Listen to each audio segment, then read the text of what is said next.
Eu tentei de tudo para a ansiedade. Orei, ignorei, lutei sozinho. Mas foi um único versículo bíblico que mudou tudo. E quase ninguém usa ele do jeito certo. Você ama a Deus.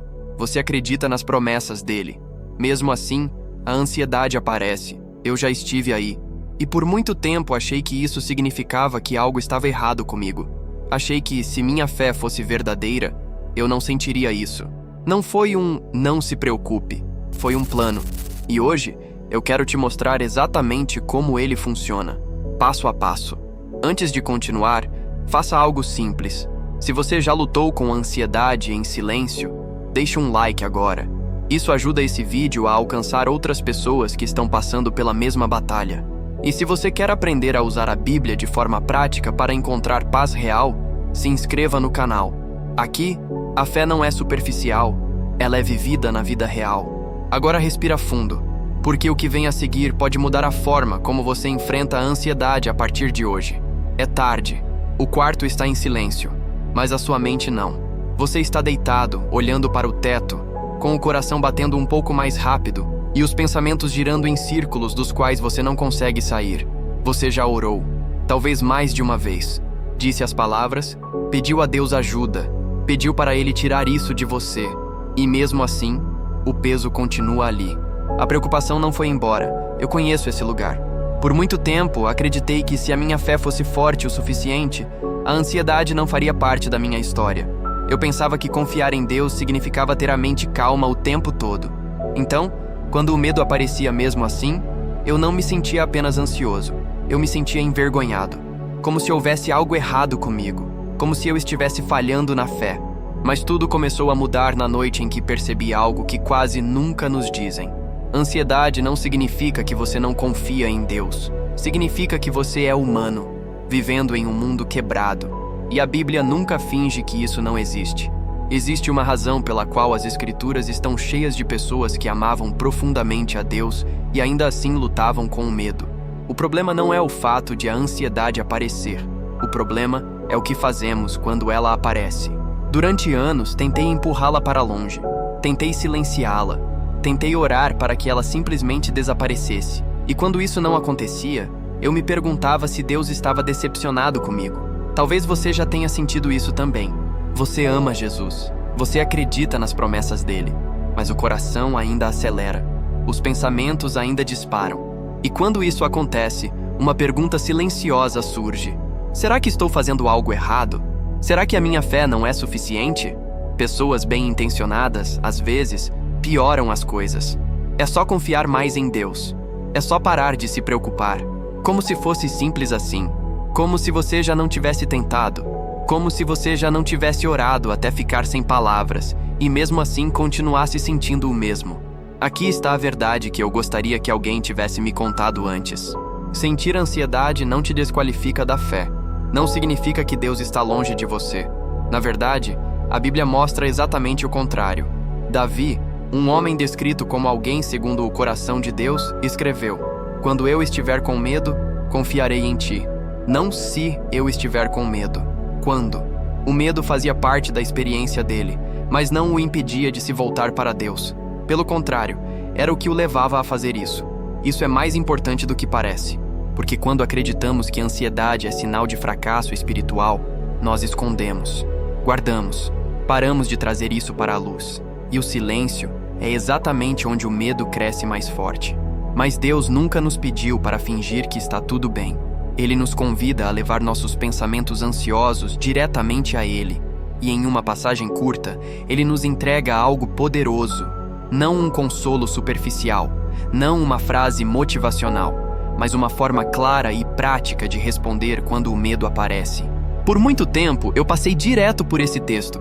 Eu já tinha lido antes, achava que entendia, mas numa noite em que meu peito estava apertado e minha mente não desacelerava, aquelas palavras voltaram de um jeito diferente. Elas não soaram mais como uma ordem, soaram como um convite, uma estratégia, um caminho.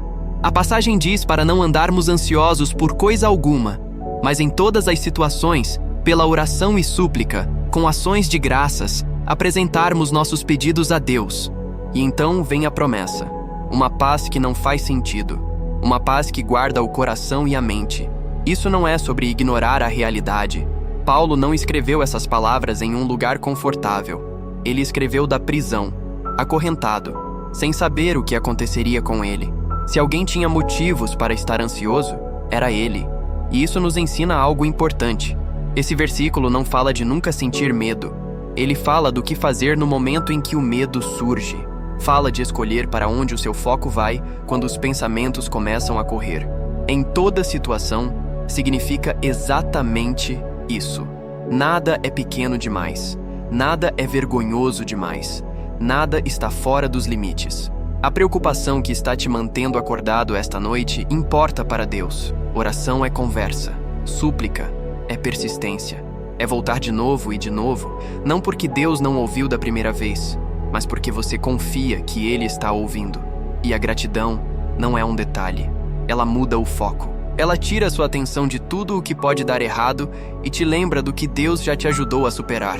Quando você apresenta seus pedidos a Deus, você não está encenando nada. Você está transferindo peso. Está dizendo, eu não consigo carregar isso sozinho. E a paz que vem depois não é algo que você fabrica. Ela não é frágil. Não depende de as circunstâncias mudarem da noite para o dia. É a paz de Deus. Uma calma que te sustenta mesmo quando a tempestade continua barulhenta. Um guarda que vigia seus pensamentos quando o medo tenta voltar correndo. Essa paz está ligada a uma pessoa, não a um sentimento, não a uma técnica, a Cristo. E onde a presença dele está, o medo não governa do mesmo jeito. É por isso que isso funciona. Não porque a ansiedade desaparece instantaneamente, mas porque ela deixa de mandar. Então, como viver isso na prática quando o medo aparece? Não apenas entender, mas usar. O primeiro passo é a honestidade. Dê nome à preocupação. Seja específico. Não diga apenas que está sobrecarregado. Identifique o que realmente está alimentando o medo. Escreva se precisar. Existe poder em tirar isso da mente e colocar em palavras. Depois, ore sobre isso. Sem frases bonitas, sem ensaio, apenas com sinceridade. Diga a Deus exatamente do que você tem medo. Se não souber o que dizer, diga isso também. Ele já sabe, mas falar traz isso para a luz. Em seguida vem a súplica. Peça com ousadia, não por merecimento, mas por confiança na capacidade dele. Diga o que você espera que ele faça, mesmo que pareça grande demais, especialmente se parecer grande demais. Então acrescente a gratidão. É aqui que algo muda. Gratidão e pânico não conseguem ocupar o mesmo espaço por muito tempo. Agradeça por algo que ele já fez. Algo pequeno, se for tudo o que você consegue enxergar agora. E por fim, entregue. Isso não é simbólico, é intencional. Imagine colocar esse peso nas mãos dele. E se você sentir vontade de pegar de volta 5 minutos depois, ore de novo. É melhor entregar repetidas vezes do que carregar sozinho. Aqui está algo importante. Talvez você não se sinta diferente imediatamente. Isso não significa que nada aconteceu. A paz muitas vezes cresce em silêncio, como o nascer do sol, não como um relâmpago. Você não desenterra uma semente no dia seguinte para ver se está funcionando. A oração funciona da mesma forma. Você planta, confia e deixa Deus fazer o que só Ele pode fazer. Às vezes, Ele acalma a tempestade na hora. Outras vezes, Ele acalma você enquanto a tempestade continua. De qualquer forma, a promessa continua válida. E se a ansiedade voltar depois que você orou, isso não significa que você falhou. Significa que a batalha percebeu que você se posicionou. O medo raramente desiste sem tentar de novo. Até Jesus enfrentou ataques repetidos. O inimigo procura aberturas conhecidas, gatilhos antigos, padrões antigos. Então não se surpreenda quando eles reaparecerem. Isso não é derrota, é resistência em andamento. Quando isso acontecer, volte à verdade. Use-a novamente. Fale em voz alta se precisar. Isso não é uma solução única. É um hábito, um reflexo. Com o tempo, algo muda. Os pensamentos ainda vêm, mas não ficam tanto tempo. O ciclo perde força. E isso é crescimento. Isso é a vitória começando a tomar forma. Houve um tempo em que a ansiedade ditava meus dias. Decidia quando eu dormia, como eu orava, como eu me via. Mas aprender a responder de forma diferente mudou tudo. Me treinou a levar meus pensamentos a Deus em vez de deixá-los correr soltos. Isso É a paz que excede todo o entendimento. Não fingir que está tudo bem, mas permanecer firme mesmo quando nada faz sentido. Então, aqui está o que eu te convido a fazer hoje à noite. Antes de dormir, escolha uma coisa que está te pesando. Apenas uma. Escreva. Ore sobre ela usando aquelas palavras. Devagar, com sinceridade, seja específico.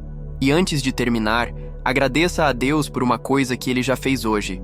Depois, deixe essa preocupação nas mãos dele. Quando ela tentar voltar, lembre-se, você já entregou isso a Deus. Faça isso com constância, não com perfeição. E observe o que começa a mudar. Talvez não tudo de uma vez, mas o suficiente para perceber. Antes de sair, não deixe isso ser apenas algo que você ouviu. Guarde uma verdade que falou com você. Escreva. Coloque em um lugar onde você verá quando o medo tentar falar mais alto novamente. E se sentir no coração, compartilhe. Você nunca sabe quem precisa ouvir esse mesmo lembrete hoje à noite. Todos nós estamos lutando batalhas silenciosas, mas não estamos desarmados. Deus já nos deu o que precisamos para permanecer firmes. Que a paz dele guarde o seu coração e a sua mente esta noite. Deus te abençoe, meu amigo.